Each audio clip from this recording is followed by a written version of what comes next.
Que fais-tu, petit? Je vais mettre le sticker, ce que bébé m'a offert. Je cherchais une carte inutile, j'ai donc pris la carte de Narbonne Accessoires.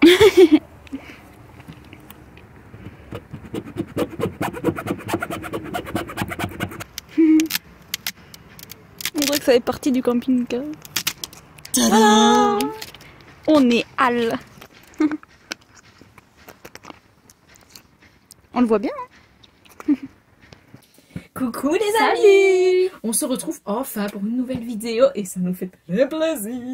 On était un peu absents, on a eu des petites péripéties. Aujourd'hui, on va faire le bilan des 6 mois passés à temps plein dans le camping-car. Temps plein, c'est vite dit. Oui. Parce qu'en fait, on a eu beaucoup de problèmes. On est parti depuis le mois de mai 2022. Ouais. Et en fait, on a eu beaucoup de problèmes. On a dû rentrer des fois chez nos parents, trouver une solution... parce qu'il y avait des fois où on n'avait plus de batterie, nos batteries on a dû les changer, etc. Bah en gros, en fait, sur 6 mois, on a peut-être habité dedans vraiment genre 4 mois ou quoi. 4 mois et demi, ouais. Peut-être. Et encore heureux qu'on n'était pas trop loin de chez nos parents, parce qu'autrement on aurait dû peut-être prendre un hôtel ou je sais pas quoi. Alors pour ce qui est de la proximité, pour ceux qui découvrent notre chaîne et qui ne nous connaissent pas, nous sommes un couple depuis 5 ans. Donc nous, ça nous dérange pas du tout d'être dans un petit endroit, ça fait plus ou moins 10 mètres carrés notre camping-car. On a un chat aussi en plus. Et franchement, je pense que ça dépend avec qui tu pars. Si tu pars avec ton meilleur pote et que tu penses vivre en camping-car genre pendant des années, ça va pas le faire. Ça dépend. Hein. Ça dépend comment tu te sens avec ton meilleur pote, mais je veux dire, il y a un moment, je sais pas, tu vas devoir vider les toilettes avec lui. Tu vas vider ses crottes. Oui, donc il y a quand même une proximité, pas que physique, il y a une proximité aussi de... Voilà, il y a des trucs dégueulasses à faire ensemble, ou genre séparément, mais bon, tu sais quand même que c'est la crotte de l'autre. Donc, voilà. Je sais pas si on devrait rentrer dans les détails. Donc franchement, nous, la proximité, ça nous gêne pas. On a toujours habité en studio, on était toujours quand même tout le temps ensemble. assez proches et tout, donc ça nous gêne pas. Après, je pense que ça peut vraiment déranger certains d'être trop collés, quoi. Quand on se dispute, bah tu vas dans la salle de bain et puis c'est tout. C'est ça, parce qu'en fait, il n'y a pas de pièce. Genre, si tu râles, tu vas pas aller dans la cuisine. Parce que si je vais dans la cuisine, je suis là. Et elle est là. Donc, 2 mètres de distance. L'autre fois, on s'était énervé, là, et t'avais dormi en haut et moi j'avais dormi en bas sur le canapé, mais bon, on se voyait quand même. Bah, en fait, la moitié du temps, on est dans des trucs qu'on aime vraiment bien, nature, pas trop de genre et tout. Et la moitié du temps, on est dans comme des genres de parking, en fait, finalement. Ou genre sur, je sais pas, un parking de cimetière, là, on est tranquille. Mais c'est quand même face au cimetière, c'est pas quand même super glamour, quoi. Et franchement, on peut trouver des spots pratiquement partout. Vraiment, pratiquement partout. Avec les applications Caramaps et les applications comme genre Park Fortnite et tout. Franchement, il y a des trucs partout, vraiment. Ouais. Et autrement, quand on trouve pas, on regarde sur Google Maps, aux alentours des parcs. On regarde un peu s'il y a des places de voitures, en fait. Ça dépend de la taille de son camping-car, parce que je sais qu'il y en a qui ont des trucs vraiment mastodontes. Mais si c'est un camping-car comme celui-ci, genre moins de 3 tonnes 5, tu peux te garer sur une place de voiture. Tu peux pas te faire dégager pour ça, normalement. Donc, voilà. T'es énervé, je vois que tu parles de ça. Oui, ça m'énerve parce que plein de fois, d'ailleurs, plein de fois, ça se voit que des gens sont dérangés qu'on soit là. Genre, dans le voisinage. Mais en fait, s'il y a une place de voiture, tu peux te garer, c'est tout. Il n'y a pas besoin de... Voilà, on va pas rester pendant 6 mois devant chez quelqu'un, c'est évident. En général, on reste quoi, les 2-3 jours? Déjà, on se gare jamais devant chez une personne, déjà. Non. Première chose. C'est sur une place. Donc, si t'es sur une place... plein de fois, on a entendu, oui, c'est pas un camping ici, ça. Mais en fait, ça changerait d'une voiture. Même l'autre, là, il y avait une place avec genre 50 places de parking ou quoi, et parce que monsieur se garait tout le temps à cette place-là, ça y est. Il voulait qu'on aille ailleurs. Je lui ai dit non. C'est pas attitré. Hein. C'est pas, non. Ah ouais, souvent, on a des remarques quand on est en France. Hein.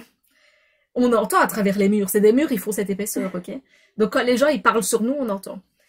Des gens qui disent, oui, en plus, c'est des Belges, je sais pas quoi. Ok. Moi, à chaque fois que j'entends qu'on nous critique ou quoi, tout le temps la même technique. Je sors du camping-car, je fais genre, je vais voir les bouteilles de gaz. Et je fais, bonjour! Et les gens, ils se sentent mal à l'aise, mais d'une puissance, mon gars. En fait, quand ils sont méchants et que tu réponds par la politesse ou la gentillesse ou quoi, les gens, ils sont calmés. Ils savent plus quoi dire. Donc voilà. Et de toute façon, s'ils sont pas contents, on leur chie dessus. On vide nos chiottes dessus. Ah oui, ça c'est bien. Bah, à la base, nous on avait prévu genre 500 € de budget par mois. Mais ça n'a jamais été vraiment le cas. En fait, 500 €, c'est vraiment Dans l'idéal. dans l'idéal et c'est vraiment ce qu'on pourrait faire Ouais. si on n'avait pas de problème Mais tous on a les tout mois. le temps des problèmes. Et tous les mois, il y a un nouveau problème. En fait, on note à chaque fois on a dépensé tel argent, pourquoi. Et en fait, quand on déduit nos problèmes, on est à 500 €. Mais à chaque fois, il y a des problèmes. Oui, parce que une fois on doit changer la batterie, une fois on doit changer le lanterneau qui s'est envolé, une fois on doit changer ça. Et une fois on est tombé en panne sur l'autoroute. Donc tout ça, ça fait qu'on doit payer. Ouais. Mais c'est vrai que si on déduit ça, on est plus ou moins à 500-600 Ouais, €. quand on regarde vraiment notre budget essence, notre budget nourriture, activité et tout, franchement, Ouais. on est dans les 500 €. C'est vraiment Mhm. les péripéties. Oui, parce qu'on est plus ou moins à 150 € de budget nourriture par mois. On a 70 € plus ou moins de factures par mois. Genre nos assurances, voilà, tout ça. Notre forfait téléphonique. Voilà, tout ça, en tout, c'est 70 €. Nos activités, en gros, on compte 150-200 € dedans. Et le diesel. Mm. Mais le diesel, Ça dépend. ouais, c'est impossible à dire parce que, en fait, le plein, c'est 70 litres. Donc, ben, ça dépend du prix de l'essence, you know. Donc, c'est, en gros, au maximum, on en a pour 140 € de diesel. Pas par mois, hein, quand on fait le plein. Mais on fait pas le plein tous les jours. Donc, voilà. Tu bailles pendant la vidéo? J'ai mal à l'œil. Bah, je m'en fous. Pour ce qui est de l'entourage, en fait, genre, il nous manque et tout, c'est évident. Mais on les a quand même beaucoup vus, en fait, Ouais, pendant les beaucoup, 6 ouais. mois. Parce que nous, on pensait ne plus les voir pendant 6 mois, 1 an et tout. Et en fait, on a quand même passé de temps avec eux. Puis même, on s'appelle plusieurs fois par semaine Mhm. ou quoi, donc... Ouais, on s'appelle Même en pratiquement vidéo. tous les jours en vidéo et tout. Donc, en fait, c'est comme si on était ensemble. Il n'y a juste pas le contact physique, quoi.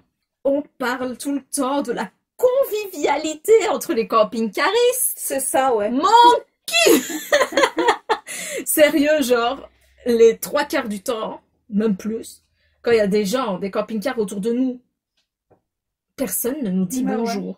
Personne. Par contre, dans les campings, c'est différent. Je sais pas, on n'a jamais vraiment été dans les campings. Mais... Ouais, nous, on va soit dans des endroits gratuits, soit dans des aires de camping-car. Après, même dans les camping-cars, des fois, il y a une dizaine de camping-cars. C'est pas vraiment qu'on a des contacts.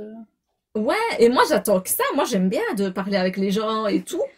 Moi, des fois, je fais genre d'aller ouvrir les bonbonnes de gaz pour quand je vois quelqu'un sort de son camping-car pour parler avec, mais il me parle pas. Fanny, des fois, elle fait des petites études. Elle va toquer dans les camping-cars. Elle dit, ah, qu'est-ce que vous pensez de votre soupleur? Qu'est-ce que vous pensez de ça? C'est vrai que je fais de plus en plus souvent ça. Bonjour, qu'est-ce que vous pensez de l'humidité en camping-car? Je fais des petits sondages, mais auprès de tous les camping-cars. Mais souvent, je vais toquer dans les vieux camping-cars. Parce que c'est plus similaire au nôtre, tu Ouais. vois. Si c'est un camping-car de l'année 2022, c'est pas comparable en termes d'isolation. Tous les termes, c'est pas comparable. On aimerait bien inviter des gens à boire un café à la maison, une petite tisane. Bah ouais. Si vous nous voyez, vous pouvez venir toquer au camping-car. Vous nous verrez dans notre état le plus naturel. Le matin avec le pyjama. Maintenant, en plus, avec notre sticker à la porte, vous pouvez pas vous tromper, vous savez que c'est nous. Pour avoir vécu, donc de mai à maintenant, c'est décembre. On a vécu l'été et l'hiver au camping-car. Ah, putain! Mais genre, l'été, c'était la canicule. Donc il faisait 36 à l'intérieur. C'était vraiment difficile à supporter. Et maintenant, l'hiver, il a fait jusque -4. -4 à l'intérieur quand on était dedans. Parce que là, on fait une mini pause chez les parents de Laetitia. Mais -4 à l'intérieur, tu te réveilles, il fait -4. Ouais, mais c'est aussi parce qu'on avait le problème avec les batteries qu'on pouvait pas allumer le chauffage. Bon, après, c'est sûr qu'en hiver, tu dépenses beaucoup plus d'un point de vue chauffage si tu restes dans le nord, quoi. Ouais. D'ailleurs, petite parenthèse inattendue, genre nos problèmes de batterie, on va en parler à 100% dans une autre vidéo, la prochaine vidéo, je vous le promets. Je sais qu'à chaque fois je dis que ce sera la prochaine vidéo, mais ce sera vraiment dans la prochaine. On n'a pas fini toutes Parce les que là, installations, ce n'est pas complètement fini. Mais on ne vous en dit pas plus. Un truc qui est super différent avec la maison, c'est que on doit prévoir tout à l'avance, genre quand est-ce qu'on va vider nos toilettes, Quand est-ce qu'on Remplir doit l'eau. remplir l'eau? Quand est-ce qu'on doit se brancher? Et en fait, oui, notre itinéraire va se faire en fonction de nos besoins, de notre consommation et tout ça, en fait. Donc à chaque fois, on regarde, est-ce que là-bas, il y aura de l'eau? Et s'il n'y en a pas, ben, on va pas aller à cet endroit-là, mais plutôt à un autre. Ça se fait beaucoup par rapport à ça. Nous, on recharge l'eau une fois par semaine. Ouais, plus ou moins. Les toilettes, ouais, on les vide genre tous les 4-5 jours.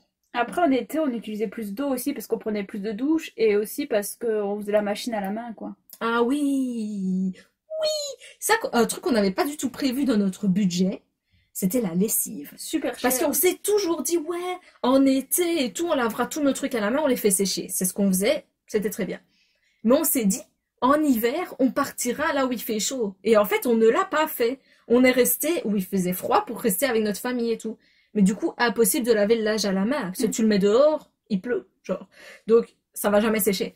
Donc, on devait tout le temps aller faire les lessives et tout. C'est super cher, c'est genre au moins minimum 15 euros par machine, quoi. Donc, Ouais, tu et fais on ça, faisait genre 3 fois par mois. ouais, 3-4 fois. Bah, presque une Donc, fois par ouais, semaine. c'était déjà au moins 45 euros juste pour la machine. En fait, comme on est passé par énormément de problèmes pendant ces 6 derniers mois, et j'espère que c'est enfin terminé, parce qu'à chaque fois on dit ça et c'est jamais terminé, et bah j'ai commencé à douter de ce mode de vie, parce qu'on a tellement rêvé de vivre en camping-car, on s'imaginait, voilà, la vie rêvée et tout, et c'était pas du tout comme ça, que je me suis dit, mais pourquoi je m'afflige ça? Pourquoi, genre, je m'afflige à dormir des fois à 32 degrés la nuit ou à -4, genre, alors que les gens ils sont tranquillou bilou chez eux, et pourquoi moi je fais ça? Pourquoi des fois je m'oblige à rouler d'un coup bladé de kilomètres parce que je dois absolument aller là ou... J'ai commencé vraiment à douter, je me suis dit c'est pas fait pour moi, genre. Et je voulais pas trop lui en parler parce que je me suis dit, elle va me tuer, genre, si je lui dis ça au bout de 6 mois. Après toutes les galères qu'on a fait à retaper l'autre camping-car, à trouver celui-là et qu'au bout de 2 semaines tu me dis c'est bon, je te tue. Et puis, plus les problèmes ont commencé à s'apaiser, même si maintenant on en a encore, mais bon voilà, plus j'ai commencé à me dire, mais c'est grave bien en fait de vivre comme ça en camping-car, on va où on veut, on travaille quand on veut, c'est vraiment bien en fait. Hein. D'ailleurs, pour ce qui est de l'argent, on a fait une vidéo complète sur ce sujet-là, que je vous mets là. Parce que nous, en fait, on fait les saisons de temps en temps, quand on a besoin de renflouer les pièces, et ben on fait les saisons. Voilà, c'est tout. On ne travaille pas en dehors de ça, on travaille peut-être 2-3 mois sur l'année, c'est tout. Là, sur les 6 mois qu'on est parti, on a travaillé pendant 1 mois. Mais c'était au Luxembourg. C'était au Luxembourg, donc voilà. Donc voilà, au fur et à mesure de ma réflexion, je me suis dit que c'était grave une vie trop bien, parce qu'en fait, on a plein de temps libre. Même, des fois, on se dit, mais on fait quoi aujourd'hui? Parce que, en fait, à force que t'as plus de contraintes, mais tu te dis, mais je fais quoi? C'est vrai, ouais. Ouais. Genre, parce que je me disais, oui, quand je partirai en camping-car, je vais lire des livres, je vais faire des balades, je vais faire... Oui, mais quand t'as fait tout ça, tu fais quoi maintenant? Genre, t'es un peu dans le vide, genre, tu cherches quand même un peu un but, tu vois. Donc, voilà. Nous élaborons des buts petit à petit. En fait, pour ce qui est de l'espace de rangement, on dirait que c'est petit dans un camping-car, mais il y a quand même beaucoup d'espace. Ouais. Enfin, nous, on a vraiment beaucoup d'armoires. On a 9 armoires là-bas sur les côtés. On a une grosse soute ici en dessous, là-bas une autre grosse soute. Franchement, on a vraiment beaucoup. Et c'est bizarre, mais alors qu'on a trié plein de trucs, il nous reste pas grand-chose, on trouve toujours qu'on a trop. Ouais.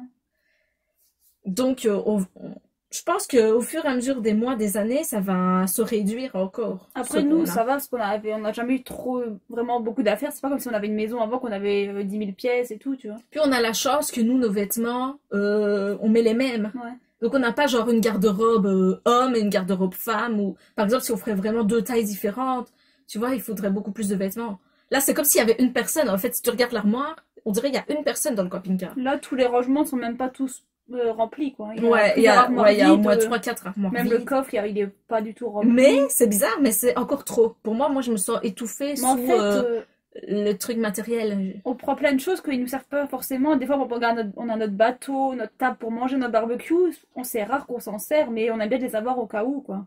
Pour ce qui est de la conduite, je vous avais déjà expliqué que j'ai eu mon permis au mois de janvier ou février. J'ai eu mon permis au mois de février et on est parti en mai. J'ai jamais eu de voiture avant. C'est mon premier véhicule, c'est le camping-car. Donc, j'avais super peur pendant au moins 2-3 mois. Hein. J'étais très très flippée. J'osais pas croiser les camions. Je sais pas pourquoi. J'avais l'impression qu'on pourrait jamais passer ensemble dans la même route. Même l'autoroute, tu l'as pas L'autoroute, pris, je voulais pas la prendre. La première ou la deuxième fois que j'ai pris l'autoroute, on est tombé en panne en plus, donc c'était chouette. Donc voilà.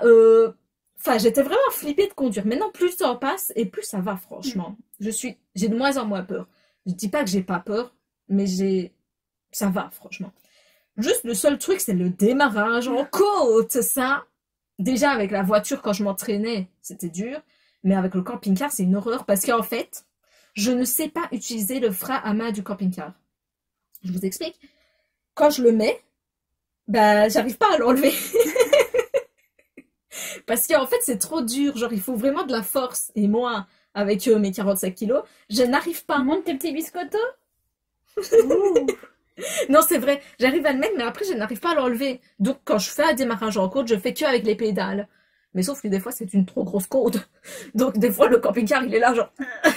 Je ne sais pas qui souffre le plus entre le camping-car ou moi. Il est fort. Moi, je suis fière de lui. Il conduit comme un chef. Ouais, mais les démarrages en côte, il faudrait que... Si je croise quelqu'un un jour, d'entre vous, qui veut bien m'expliquer, ce serait bien. Alors, la dernière fois qu'on a fait notre bilan, c'était au bout de 1 mois. Et j'avais dit, ouais, je suis trop choquée, on n'a toujours pas usé la bonbonne de gaz. Et en fait, les bonbonnes de gaz, on en a 2, c'est du propane, c'est 13 kilos chacune, je crois. Elles ont duré pendant 4 mois et demi. Ouais. Alors, peut-être c'est nous qui avons une très faible consommation de gaz, je sais pas. Pendant ces 4 mois et demi-là, on n'avait pratiquement pas allumé le chauffage, parce que c'était de mai à mai, juin, juillet, août. De mai à août. C'était vraiment que pour la cuisine, quoi. Ouais. La cuisine, nous, le frigo, on ne l'allume pas encore. Donc, il n'use pas de gaz. Il y a quoi qui est au gaz? Bah, c'est tout, la cuisine et le chauffage. Ah, donc on l'utilisait que pour la cuisine, voilà. Et le chauffage, voilà, on l'allumait pas. Donc, moi, un truc que je suis vraiment choquée, j'en ai déjà parlé vite fait dans une ancienne vidéo, mais c'est l'orage et même la pluie quand on est en camping-car, c'est une horreur! T'as l'impression d'être pris dans une tempête. Genre, moi, j'ai peur quand il y a de l'orage. Mais même la pluie, l'orage, j'ai vraiment peur. Mais la pluie, c'est impressionnant. On dirait, et même le vent, putain, j'avais oublié. Ah ouais, ça bouge. Le vent, le camping-car, il fait comme ça. Même à l'arrêt, hein. Genre, on dirait qu'on se balance, là. C'est impressionnant de fou. Et ça casse la tête, parce que tu sais, t'es chez toi, et des fois, tu vas à la fenêtre et tu te dis, oh tiens, il pleut. Et genre, en camping-car, c'est impossible de se dire ça. T'es pris dans la tempête, tu vois. Ben voilà, on espère que cette vidéo vous aura plu. Et voilà. Et on vous dit à la prochaine. Et la prochaine, c'est vraiment la vidéo sur les batteries. Parce que franchement, le problème ne vient pas des batteries. C'est une petite bande-annonce pour vous donner envie de regarder la prochaine vidéo, les cocos. Allez, ciao. Salut. Et abonnez-vous.